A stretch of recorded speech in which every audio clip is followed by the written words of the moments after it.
7ই মে 2015 তারিখে তৎকালীন সরকারের পক্ষ থেকে অধস্তন বিচারকদের শৃঙ্খলা বিধি তৈরি করার জন্য একটি প্রস্তাবনা সুপ্রিম কোর্টের কাছে পাঠানো হয় এবং 28শে অগাস্ট 2016 সালে সুপ্রিম কোর্টের পক্ষ থেকে এই শৃঙ্খলা বিধিটির সংশোধনী সহ আবার সরকারের কাছে ফেরত পাঠানো হয় এই কথা বলে যে এই শৃঙ্খলা বিধিতে কিছু পরিবর্তন আনতে হবে যদি বিচার বিভাগের স্বাধীনতা নিশ্চিত করতে হয়। কিন্তু তৎকালীন সরকার এই পরিবর্তনগুলো গ্রহণ না করে 13ই অক্টোবর 2017 সালে সরকারের দেওয়া পূর্ববর্তী যে শৃঙ্খলা বিধি আছে তাই গেজেট নোটিফিকেশন আকারে প্রকাশ করে দেয়। এটি আমাদের সুপ্রিম কোর্ট 3রা জানুয়ারি 2018 সালে একটি আদেশের মাধ্যমে এই শৃঙ্খলা বিধিটি গ্রহণ করে নেয়। এরই মাঝে অনেক দুর্ঘটনা ঘটে। আমাদের তৎকালীন যে প্রধান বিচারপতি ছিলেন, তৎকালীন বিচারপতি দেশের বাইরে যেতে বাধ্য হন। তিনি দেশের বাইরে থেকে পদত্যাগপত্র পাঠান, নতুন করে ভারপ্রাপ্ত বিচারপতি হন। নতুন করে ভারপ্রাপ্ত যে বিচারপতি হন তার নেতৃত্বে 5 সদস্য বিশিষ্ট আপিল বিভাগের একটি বেঞ্চ এই শৃঙ্খলা বিধিটিকে গ্রহণ করে নেয় এবং সেই তারিখ ছিল 3রা জানুয়ারি 2018।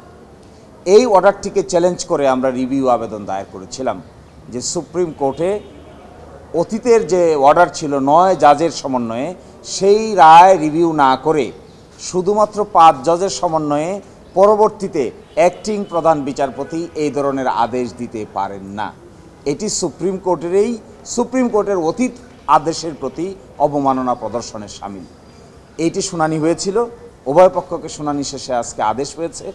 আদেশে এখনকার মাননীয় আপিল বিভাগ প্রধান বিচারপতির নেতৃত্বে 3রা জানুয়ারি 2018 তারিখে যে আদেশটি গ্রহণ করেছিলেন জনাব বিচারপতি ওয়াহাব মিয়ার নেতৃত্বে সেই আদেশটিকে স্থগিত করে দিয়েছেন।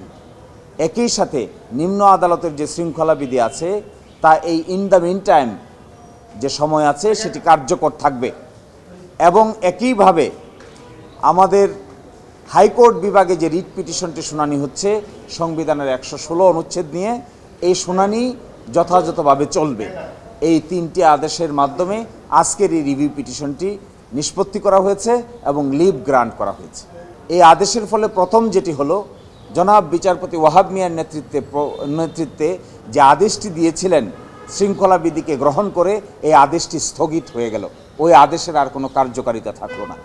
দ্বিতীয়ত হলো শৃঙ্খলা বিধি বর্তমানে যা আছে তা অন্তর্বর্তীকালীন সময়ের জন্য কার্যকর থাকবে।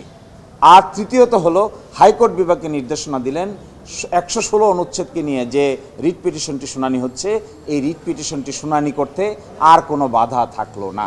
অতীতে যেহেতু সুপ্রিম কোর্টের একটি আদেশ ছিল সেই জন্য শৃঙ্খলা বিধি আমরা চ্যালেঞ্জ করা সত্ত্বেও হাইকোর্টের সামনে একটা প্রশ্ন ছিল যে সুপ্রিম কোর্টের এই রায় আদেশকে রেখে হাইকোর্টে এই মামলা শুনানি করতে পারবে কি না। ফলে আজকের এই আদেশের মাধ্যমে ওই বাধাটাও দূরীভূত হলো। আমি মনে করি এই 3 জানুয়ারি 2018 তারিখে যে আদেশটি দেওয়া হয়েছিল এই আদেশটি আমাদের বিচার বিভাগের প্রতি ছিল একটা attack on the judiciary by the executive. বাধ্য করে এই আদেশ নেওয়া হয়েছিল বলে সকলের কাছেই এটি গৃহীত একটি সত্য। যে পরিস্থিতিতে আদেশ দিয়েছিলেন আমাদের সুপ্রিম কোর্ট, এই পরিস্থিতি সকলের কাছেই স্পষ্ট। সেখানে ম্যালাফাইডি আরবিট্রারি এক্সারসাইজ অফ পাওয়ার করেই এক্সিকিউটিভের মাধ্যমে এই ডিসিপ্লিনারি রুলসটা অ্যাকসেপ্ট করানো হয়েছিল। একটা কথা প্রাসঙ্গিক বলে আমি শেষ করব। এই প্রাসঙ্গিক হলো কেন এই ডিসিপ্লিনারি রুলস সরকার রাখতে চেয়েছিল। কারণ আমাদের নিম্ন আদালতের বিচারকদের বদলি, পদোন্নতি এবং তাদের শৃঙ্খলা সব কিছুই আইন মন্ত্রণালয়ের হাতে। এই ডিসিপ্লিনারি রুলসে বলা আছে উপযুক্ত কর্তৃপক্ষ হবে আইন মন্ত্রণালয়। আইন মন্ত্রণালয়ের সিদ্ধান্তের বাইরে ছুটিও হবে না, পদোন্নতিও হবে না, বদলিও হবে না, শৃঙ্খলা বিধিরও প্রযোজ্য হবে না। এই জন্যই তৎকালীন সরকার আইন মন্ত্রণালয়ের উপর খবরদারি দেওয়ার জন্যই এই শৃঙ্খলা বিধি রাখতে চেয়েছিল। কিন্তু আমাদের সুপ্রিম কোর্টের যদি স্বাধীনতা নিশ্চিত করতে হয় তাহলে এই ধরনের শৃঙ্খলা বিধি কার্যকর রেখে কোনোভাবেই স্বাধীনতা নিশ্চিত করা সম্ভব নয়। এই জন্যই আমরা এই অর্ডারকে রিভিউ চেয়েছিলাম, এই জন্য স্থগিত হয়েছে।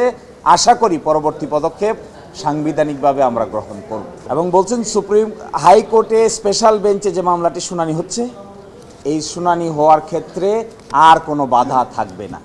এটি শুনানি করতে স্পেশাল বেঞ্চের সামনে।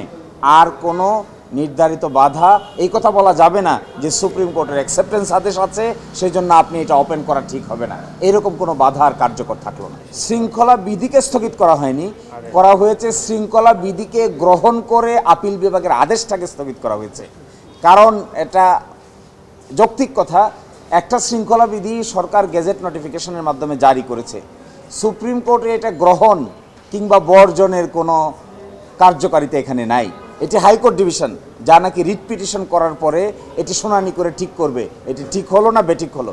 কিন্তু সুপ্রিম কোর্টের মাধ্যমে এই যে গ্রহণ করিয়ে নেওয়া, একটা শৃঙ্খলাবিধিকে গ্রহণ করিয়ে নেওয়া, নিয়ে একটা সিল দেওয়া, আমরা বলেছি এইটাই বিচার বিভাগের উপর অ্যাসল্ট করা হয়েছিল তখন।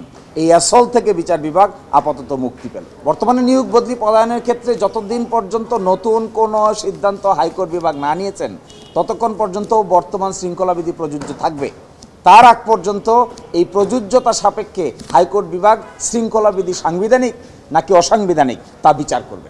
আমি বলতে চেয়েছি, সুরেন্দ্র কুমার সিনহা দি দেন চিফ জাস্টিস, তিনি 116 অনুচ্ছেদকে ফলো করে যে শৃঙ্খলাবিধি তৈরি করা হয়েছিল সেই জন্য 9 সদস্য বিশিষ্ট সুপ্রিম কোর্টের একটি আপিল বিভাগের একটি বেঞ্চ ছিল, কিন্তু সেই বেঞ্চে এই শৃঙ্খলাবিধিটি তারা অ্যাকসেপ্ট করেন নাই। এই কথা বলে যে এই শৃঙ্খলাবিধি যদি থাকে তাহলে অধস্তন বিচার বিভাগের স্বাধীনতা বলতে আর কিছু থাকবে না। কিন্তু এরপরেই তাকে দেশ থেকে বাধ্য করা হয়েছে, তিনি বিদেশ থেকে বসে রেজিগনেশন দিয়েছেন, আজ পর্যন্ত তিনি আর দেশে আসতে পারেননি। ইন দ্য মিন টাইম যাকে অ্যাক্টিং বিচারপতি করা হলো, প্রধান বিচারপতি, তার নেতৃত্বে অতীতের এই বিচারকদের 9 জনের 5 জন মিলে আবার সেই শৃঙ্খলাবিধিকে অ্যাকসেপ্ট করে নিয়েছেন। এটিই হলো বাংলাদেশের বিচারের প্রতি সবচাইতে বড় ট্র্যাভেস্টি অফ জাস্টিস হয়েছে, এবং এটি আজকে দূর হলো, স্টে হলো। ইয়েস, এখন হাইকোর্টের সামনে আগামী বুধবার এবং বৃহস্পতিবার এই মামলা শুনানির জন্য পরবর্তী দিন নির্ধারণ করা আছে। কারণ এই শৃঙ্খলা বিধিটিও সাংবিধানিক কি না এই মোড়ে হাইকোর্টের ডিভিশনে আলোচনা হচ্ছে। সুতরাং এখন হাইকোর্ট ডিভিশনের সামনে এটা ওপেন টু ডিসাইড এই শৃঙ্খলাবিধি তারা রাখবেন কি রাখবেন না, হাইকোর্ট সেটা সিদ্ধান্ত নেবে। না, প্রধান বিচারপতি বলেছেন এটা সুপারভেনিং সার্কামস্ট্যান্সেস, অর্থাৎ প্রথম আদেশটা দেওয়ার পরে দ্বিতীয় আদেশের মাঝখানে এমন কিছু ঘটেছে যে ঘটনা কারোই নিয়ন্ত্রণের মধ্যে ছিল না। এর ফলশ্রুতিতে 5 সদস্য বিশিষ্ট বিচারকদের যে বেঞ্চ ছিল তা এই বিচারকদের শৃঙ্খলাবিধি গ্রহণ করে নিয়েছেন। এই সময়টা ছিল সুপারভেনিং সার্কামস্ট্যান্সেস, কন্ট্রোলের বাইরে, সীমানার বাইরে। এটার কনসিকোয়েন্স বলেছি আমি, এটার ফার্স্ট কনসিকোয়েন্স হলো সেই আদেশ স্থগিত হয়ে গেল, ফলে হাইকোর্ট ডিভিশনের সামনে রিট পিটিশন শুনানি করে সিদ্ধান্ত নিতে আর কোনো বাধা থাকলো না। দ্বিতীয়ত হলো শৃঙ্খলাবিধি যেটা আছে, যতদিন পর্যন্ত এই শৃঙ্খলাবিধির উপর পরবর্তী সিদ্ধান্ত না হয়েছে ততদিন পর্যন্ত এই শৃঙ্খলাবিধি কার্যকর থাকে।